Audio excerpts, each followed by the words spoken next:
Hopefully I'm live. I can't quite tell. There's always a little bit of a delay between when you hit live and like when you're actually live. So can't quite tell. But if I'm live, put a 0 down inside the chat.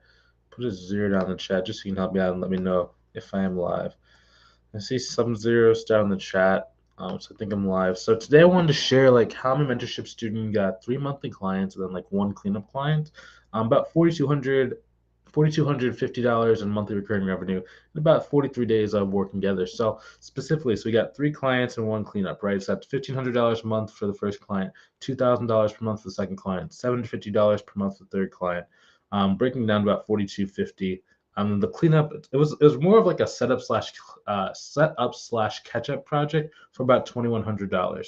Now there was two lead sources that she used to do that. Number one was LinkedIn. Number two was letters, and we're gonna kind of break that down specifically what she did. So the first thing was really covering like the mindset of like what she actually had to do because she had lost a client right before we started working together, and like she used to think that you would have to spend like 3 to 6 months knowing, like getting to know the person before they'd be willing to pay her like high amounts of money. So like she had like a client, and the client was paying her, I think it was like $1,000 a month. And she had the person for about, I believe it was like 6 months. She was working with that person, and that person just decided to go a different direction. Now the challenge was for a lot of people, if you don't know how to go and build a relationship very quickly, especially like utilizing like social media or using the internet, right? It can take forever for you to go and like recreate like your client list if you lose a client. And it's very hard for a lot of people to kind of like make that money back up as quickly as possible. And before we go into this any further, let's do this thing. So we are doing this video for free, so I'm not getting paid for this video. So one way you can kind of help me and support me is by either engage with a comment, leave a like, a comment, or even sharing the post so other people can see this post as well. So if you're watching this thing live, write hashtag team live so I know I'm here. I can make it a little more interactive. If you're watching the replay, type in hashtag team replay, and I know that I can go and do some things and make it better. I forgot I was going to use my better camera today, but I'm learning how to hook my EOS camera, like my Canon EOS M50, to this thing, but I just did not get a chance to do it because I was in a rush today. Um, but yeah, and if you want some help growing your business, like maybe you've been trying to grow your business, you just don't exactly know exactly what you don't know, and you know there's something that's in your way that's stopping you or causing you not to hit your goals or get the clients that you want as fast as what you could be, go ahead and click on the link either above or below the video to book a call with me to see if I can help you out inside of our mentorship program. So going back into what we're talking about. So the first thing was a mindset. So you have to understand that if you believe that it takes a long time to get clients, you're going to start doing different things that kind of sabotage your success. So for her, for example, she thought it'd take like 3 to 6 months to get a client. So rather than actually going and asking if they wanted to work with her, she would just like do like little either here and there, back and forth, like interactions to kind of like get to know them. Like, what are your kids' name? What are your dogs? Like what schools did you go to? What are your any alumni associations? Try and build a relationship based on like personal things, right? So I would just like have our sales cycle, and the sales cycle just means like how long from when the person knows you exist to when they actually sign up with you for the first time. It was very long for her. So in some cases, it would take up to like a year to sign a client. That's crazy. So the key thing to kind of let her know is that strangers are willing to pay you more than $1,500 per month if they find value in what you do, if they trust you can actually help you. And then the last thing is like. It's like know, like, and trust, right? Know, like, and trust. But out of those three, like is actually one of the lower deciding factors on the scale. Do they trust you to do the work is very important. Do they know you exist? It's even more important. Then do they like you is kind of a byproduct. Because you can have clients that will work with you who might not like you. They'll respect you and they trust you, but they might not like you. Like they probably wouldn't have like dinner with you. They wouldn't go out to dinner with you because they just don't like you like that, right? So, but as long as you understand that, then you can start really condensing those sales cycles and start getting clients a lot faster. So, marketing. In order to go and get those clients, the first part we're going to talk about is LinkedIn. So there's three factors when it comes to LinkedIn, right? Selection, speed, and the network growth. So for most people, we're going to start with a profile. So most profiles are not written in a way that actually works to attract clients, right? It talks about your work experience and maybe reads more of like a resume. But instead, how you need to restructure your profile is more about like number one is like a tagline, just kind of mentioning the service and like what's the benefit of the service, what does it allow business owners to do. Next is your about section, right? So inside your about section, generally you want to have something about like you, where your client's located, how long have you been inside the game, or how long have you been inside the field. If you've only been inside of like business for like, a month, or if you're still thinking about business, you can talk about your corporate experience. If you don't have corporate accounting experience, you just want to put your work experience, okay? Utilize what you have. You don't have to have an amazing like bio where, you've been on stage with Tony Robbins, have worked with a million different clients, etc. That's weird. My phone just went off. It's about starting with where you are, spinning in the best way that gets people to really focus on you and actually want to learn more about you. Then after that, inside of your about section, have a way for someone to go and take the next step. For me, I like to have a link inside of my bio that actually gets them to book a call on my calendar, right? So that way I don't even have to send messages to people. If they're looking for my service, they actually book on my calendar. It's a lot easier for me to actually go and get clients like that. So you can do that and take that tip as well. Then the final part is your education. You generally want to have a part about your new business and just really talk and break down like how you help people out, but you want to do it in very simple English. Like you don't want to do it in like Cantonese, right? It has to be very, very, very simple English that someone who's like maybe like has a third grade kind of reading lexile can really understand. Now, the next thing is when I'm talking about problems inside of the education section or the about section, I'm really talking about the problems that my ideal clients are facing. Now, when you go deep on the problems, then they just start seeing you more as a person who helped them solve their problems, right? So a lot of people think they have to have a million years of experience. Well, you don't. You can actually shortcut the experience by just going and showing that you have like a really kind of detailed understanding of their problems. Now, if you don't have and understand their problems, there's a couple things you can do. So number one, you could go and select like a niche. So whenever most people think of a niche, they're thinking about like which niche can go and pay me the most money. That's an okay way to view a niche, but that kind of leads people down to like choosing like a random thing, like they want to go and like work with like kite flyers, right? And then the kite flyer, they finally it takes 6 months to go talk to their first kite flyer. They get a kite flyer as a client, they hate it, right? A better way to go and pick a niche is two different like subsets. You can go based on the personality of the people you're speaking. So it can be a number of different fields, but you actually like talking to the person. So that actually causes you to want to be around that person and you develop expertise within that kind of that small range of fields that you're in very quickly. Another one is actually go look at the fields that you already like. Like, do you go to a church? Do you go to a dance studio? Do you do a lot with like car dealerships? Do you enjoy going to like bowling alleys? Like, what is something that you enjoy?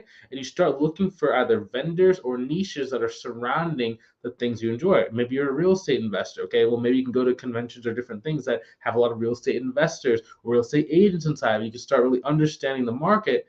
And then once you understand that market and you already have a natural affinity towards it because you actually like it, you can start going within that industry and start finding opportunities for what types of companies actually can afford to pay you more money, right? Because within every single industry and within every single niche, right, there are people that can afford to pay you. It's just most people tend to go and like go at the bottom of the niche. For example, a lot of people want to go after like truckers, and nothing wrong with truckers. I'm not saying anything bad, but if you're trying to get a trucker that's going to pay you between $500 to $5,000 a month, it can be a little bit challenging, especially because a lot of truckers, like if they're the independent contractor, they have no team, they have no one underneath them. They're generally going to be making between like 70,000 to about $200,000 per year.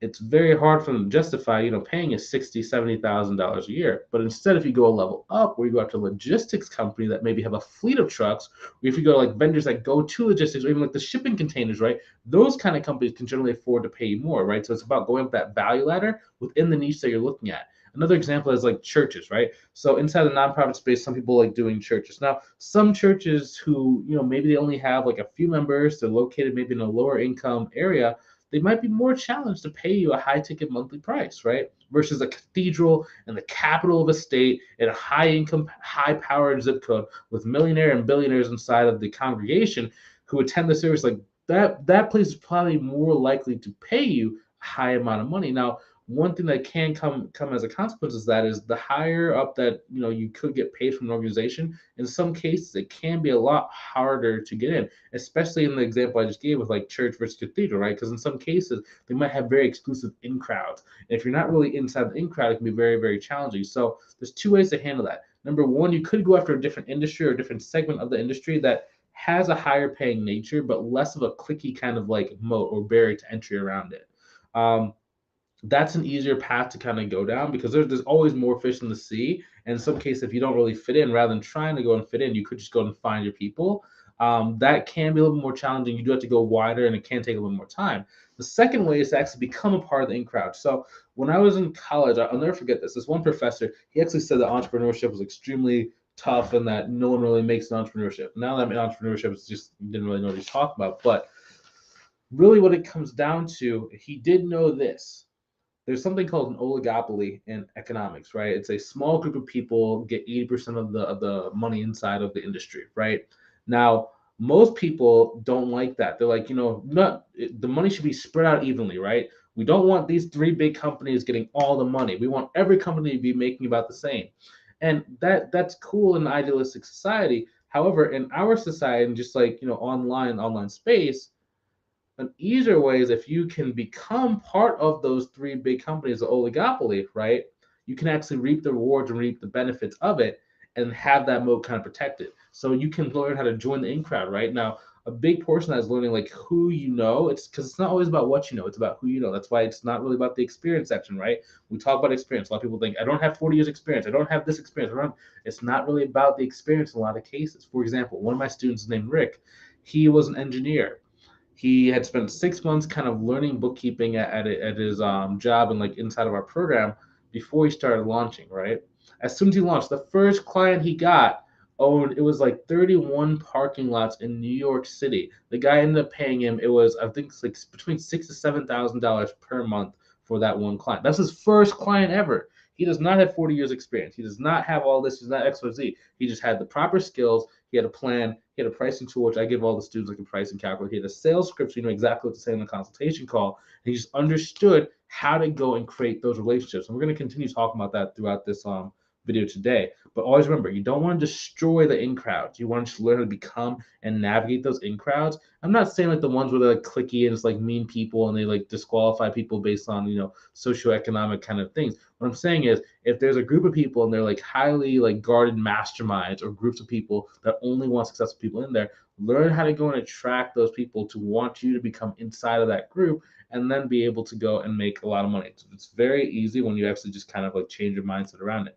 Now, next is going to be the networking effect. Okay, so one way you can break into that, and I learned this kind of from LinkedIn when I was first getting started, because I would have like a number of people, and it'd be like I would send them a connection request, and they would just ignore my message, and then all of a sudden, like 2 weeks, 3 weeks later, they'd be like, "Wait, how do you know Billy Bob Thornton?"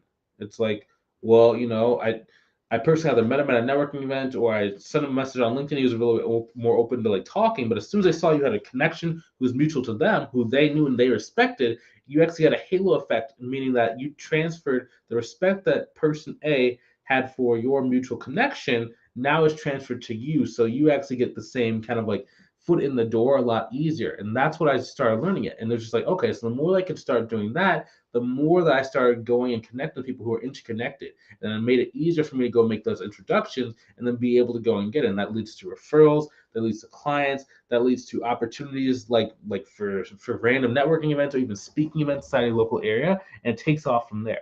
Now, pillar two when it comes to this, right, is conversations. Now, conversations, the key is to learn how to make a friendship in the shortest amount of message possible. Ideally, you're going to do between 3 to about 10 messages back and forth on social media in order for them to really get an understanding of what you do. Now, I'm not going to tell you exactly what to say for every single one of the 10 messages. Like if you're in my program, I generally work with you to build a script for yourself to make sure you know exactly what to say. But the different parts of a messaging script is going to be connection. Okay, so that's just if you're on LinkedIn, you send a connection message. Now, they need to know exactly what you do. So that's generally you're an accountant, bookkeeper, CFO, maybe you're an insurance agent if you're watching. I don't really know exactly because I'm not sitting in front of you. Whatever you do, and they also know like why are you connecting with them. Okay, you don't want to be like have a hidden agenda where it's like hey, I just want to be friends. The next message you're like buy my stuff. It's not like that. You want to tell them up front like what are your intentions, what do you do, what is in it for you, what is in it for them. And then if they accept your connection request, they have basically said, okay, I am okay with this conversation. I'm okay with learning more about how you can help me with my accounting or bookkeeping. The next step is going to be about starting the conversation, right? So I like having message scripts where it's very simple, just getting people to respond. And if they don't want to respond, they just don't. Now, some people, might not like that just on the online digital space. They want to give like very specific messages. I just want to get the conversation started. I just want someone to reply so I know they're alive, I know they're getting my messages. Makes it very easy for me to kind of transition it there. Next, I'm starting to look for a problem inside the business. Now, when I say a problem, I'm not saying like a money problem. They need to have money. They need to be successful to a certain degree. I'm looking for this success has now caused other problems. So in life, right, you can't really have one without having the other. Now, for example, some people don't have money, right? So they don't have food, right? Now, what happens when you start getting money, right? A lot of people think that once you just start getting money, like all your problems kind of disappear, right? It's not really like that. Now your new problem becomes, okay, well, how do you save on taxes? Where do you spend your money? So now your riches become wealth, right? What should you buy? What should you not buy? How can you now spend more time? How can you deploy this money to be able to spend more time with your family? Right? There's all these different things that kind of come up. But it's the same thing when you're talking to a business owner, right? So you want to see, are they successful and what has been the fallout of that newfound success? Do they maybe have a parent-in-law who was doing the accounting, doing the bookkeeping, but now they just grown by $1 million a year more than what they were doing before, and the person just pulling their hair out every single day, crying in the office, overwhelmed and needs help, right? If that's the case, now you can start going and doing some urgency. Okay, so the next step is urgency. Okay, so now you have a problem. It's like, well, do they want to fix a problem? What do they want to fix the problem now? And what do they try to do to fix that problem? And then once you've done that, right now you can see the urgency. Now they're explaining to them, to both you and to themselves, that this is an urgent problem. Now you go into a CTA. Okay, so for the CTA, that's just a call to action. That's just the invitation to get them to a call, right? So you want them to know what the conversation on the phone is going to be about. It's about seeing if there's a potential fit that you can help them with their accounting or their bookkeeping or whatever service that you might be offering to them at the specific moment. Like maybe it's like tax planning or tax strategy. Now, the reason why it's so important is because you don't just want to get on the phone with just anyone, right? You want to make sure there's more context. Because I'm assuming that if you're watching this video, you're generally just getting started in your sales journey. So your sales skills are not amazing. Maybe you're going at this out on your own, so you don't have a good solid sales script, so you're just kind of winging it, right? So if you're just kind of winging it, or if you maybe have a little bit of success in sales, but it's just not your strong suit, you want to go and take the conversation as far and as close to a sale as possible inside of the messenger. So when you get on your consultation call, it's very, very easy. Now, as you get better and better, your conversations inside of the messenger can get shorter and shorter because you can have someone get on the phone with less context because one, you understand how to identify who has more money. Two, you can have disqualifying questions that are kind of like booby traps where if they say the wrong thing, you know they're not going to work with you or you know it's just not be a good fit. And then you don't really need to do as much because you can build a relationship over the call, right? But it also comes down to your preference and your skill set. I used to prefer doing a lot more like calls on the phone and like actually talking to the person, but just like as my time has kind of like gone down and down and down, I prefer to do a lot more inside of the messenger, so I don't have to spend a million hours on the phone, and it makes it a lot easier for me not to have like a huge sales team that has to either be doing cold calls or has to be like receiving a bunch of inbound inquiries. I actually had a conversation. I won't go into that, but I had a conversation with one of my sales coaches where his whole thing was like volume, volume, volume. You want to get as many people on the phone as possible. But from my accounting firm background, it's just like no, no, man. We know that if we get the right people on the phone, if you say the right things, if people like you, if they trust you, if they know you, if you can find the problem, it's a lot easier for you to get them to pay you more money. So rather than having to do a million calls, we're getting like clients for like $100 a month, right? You just focus on the right people, and the process kind of filters out the bad people, and it makes it easier for you to go and get it. I had this one gentleman named Brian. He's one of our newer students out of the program. So he knows how to get inside of the in crowd. He just didn't really know how to price the service and how to like do it without giving away a million hours of his time. So I told him, hey, you have to go and actually go and associate with this one or two people from your past who he hasn't talked to in like a number of years, right? So he did.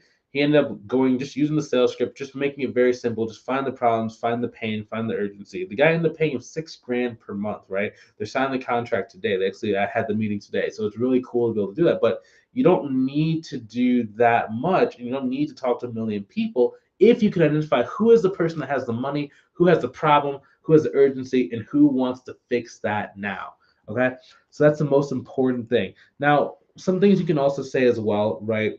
The things that are going to boost how easy it is for you to book calls with business owners that are very successful is number one, like what do you say, right? That's part. Everyone wants like a script, right, of some sort. They want, what should I say? Okay, that's only about 25% of the battle. It's what you say. Next is how do you acknowledge what they say? So if they maybe say something, do you have like a, oh, great, nice, awesome, thanks for sharing, I appreciate that, I see, right? You want to have that in between there, what you say, they say something, you just acknowledge you actually read and you actually heard it. Okay, you don't just want to be going down a script. You want to make sure they have like this filler things. Next, it's how quickly do you reply, right? Do you make them wait a whole day? On social media, people generally they'll be on their phone, and the more successful someone is, the less often they check their phone. It's just kind of a trend that I've kind of seen. Because generally you're gonna be busy, right? So let's say you're in construction, you're in the field, or you're talking to meetings, or you're going back and forth, right? You're not gonna be on social media just scrolling the messenger. So you have to make sure that if you're trying to go and get someone to get on a call with you, you can do it in very short, fast bursts, right? So it's like as soon as they reply, you want to be able to at least get back to them in a timely manner. Now, if you can't be on your phone because maybe you're doing a job or you're doing work, that's okay. I'm not saying it has to be like 24 seconds later, but you want to be able to at least have one of those filler acknowledger words before you then go and take a break, right? So one thing I like doing is I like actually having it on my phone. So whether it's a LinkedIn app or whether it's a Facebook app, so I can at least see when a call comes in, so I can actually be able to do something about that and then be able to kind of move the conversation forward. He said 6, what?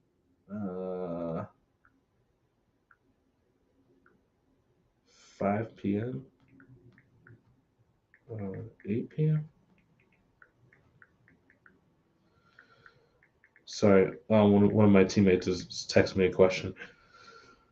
But that's what we're saying. So we want to make sure that we can go deeply. Yes. So you don't have to do it right away, but if you have it on your phone, it makes it very easy for you to be able to kind of see something coming in. And if you have time, be able to reply to it and respond to it in a very timely manner. Next thing that's going to impact is how deeply into the problems can you get them to go. If they give you this paragraph long about a rant about how their current accounting firm, the CPA firm they're working with, never returns their calls, never texts them back, they speak to 5 or 6 different people in order to actually go and get an answer, that's someone who's in a lot more pain than someone's like, oh, I'm just in the research phase. I heard about maybe getting a bookkeeper, but I don't know, right? It's very nonchalant. So how deep do the problems actually go? And then finally, really, if you find someone who's very kind of nonchalant or not super like into why they need your help, you could just start challenging them, right? So like, why can't they do it themselves? Why can't they just hire someone up the street? Why is accounting and bookkeeping like why is it important to fix this problem for them, right? And the more you kind of disqualify some people, especially if they're more type A personalities, like hey, maybe it's just not a good fit, the more they lean like, well, maybe it could be a good fit. What do you mean you're disqualifying me? You Certain business owners, like as you start learning the nature of business owners, right, you can just start noticing like how you can kind of like play the game of like talking, pulling back, being fun, and moving. Someone said, do you find it's easy to convert someone from wanting to hire an employee to getting them to hire you as a self-employed bookkeeper? It depends on the person. It really depends on the person, and depends how deeply can you do it in Messenger. So if you try and like get on the phone, like surprise them, like for example, maybe you go on like Indeed.com, you book it as like an interview, and then you like come on like, hey, instead of me being an employee, I just want to be a virtual contractor. When you said that you wanted someone up the street next door to you inside of your office, right? If it's like a mismatch, it can be kind of tough. If instead you were to go and actually approach it on LinkedIn, you have more of a back and forth conversation first. They understand that. Then when you actually come on the consultation call, they're in understanding of what you're trying to do and that they know that, hey, this is kind of the game plan. This is what you're thinking about doing. You don't surprise them. That's when your percentage of that working goes up a lot higher. Now, it's very similar to like we were talking about on LinkedIn, right? Whatever you're trying to do, the better at sales that you are and the better at persuasion you are, the less the less warning you need to give that person. If you're not good at sales, if you're nervous, if you don't know how to advocate for yourself, then trying to actually, get that position when someone's looking for an employee and you do it like on the sales call or the interview and you start trying to pressure them because you just don't really know how to persuade, that's when that can get kind of challenging. So hopefully I answered that person's question. I know you asked it a couple minutes ago, but I just didn't see it because I'm looking more at my thing. So if you actually want this document that I'm reading off of, which has all my different notes and stuff, go ahead and write down 51823 document. So 518 document. Yeah, this person said, thank you. Oh, cool. So it looks like you only asked that question 3 minutes ago. Nice, cool. Yeah, I'm using a tool called Restream. So the way that it's displaying the data is very interesting. Um, Cool. And then the final thing is make sure when you're doing your message sequence, it should feel like a mini consultation call. Like a lot of the questions you're asking should be what, taking a step back, assuming you're doing your consultation calls right, it should feel like a consultation call. Like you should feel like you're asking them very deep questions. You should feel like you're getting them to talk about like the reasons why it's important for them, not just saying like how many accounts they have, how many transactions is it, do they want you to do AP, do they want you to do AR, do they also need payroll, do they want you to do sales tax. Like it's not just about that. It's about what are the emotions behind it, because we can get someone to be in more of an emotional state and have either have an anger that they're not at their goal, or frustration, or even kind of a fear that maybe if they don't do the right thing, something's going to happen to their business. Like that's what you kind of need in order to really charge a higher price point. So your consultation calls and your messenger process should go through that process and through those stages very consistently, because remember, the deeper you go in the conversation on messenger, the easier the consultation calls will go. So that is how she actually went and got those 3 clients. The marketing method she used was building based on LinkedIn. And then I think I'll cover sales in like another video. If you want for me to go into more detail about the sales required to the sales skills required to actually sign clients at a much higher price point and a much higher frequency and consistency, go ahead and write down sales system. Write down sales system. SALESSYSTEM. Sales system. And I'll be sure to send that to you. If you're watching on YouTube, I'll send it to you in the comments. On Facebook, I'll send it to you in a message when I get a chance, when I get some time, or I'll have my admin do it.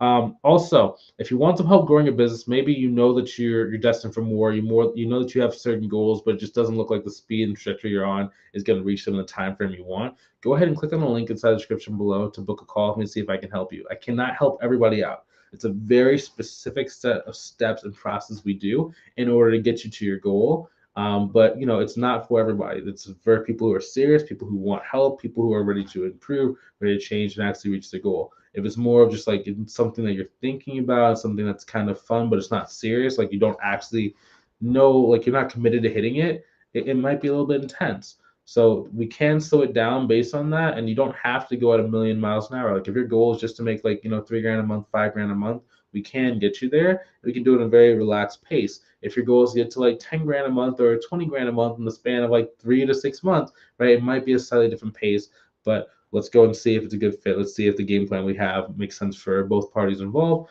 And if it makes sense, then we can get you started right on the call. If that's you, I will see you on the call. If you're not quite ready, that's a-okay too. We have a lot of free content, so you can learn and you can really get an understanding of this business model.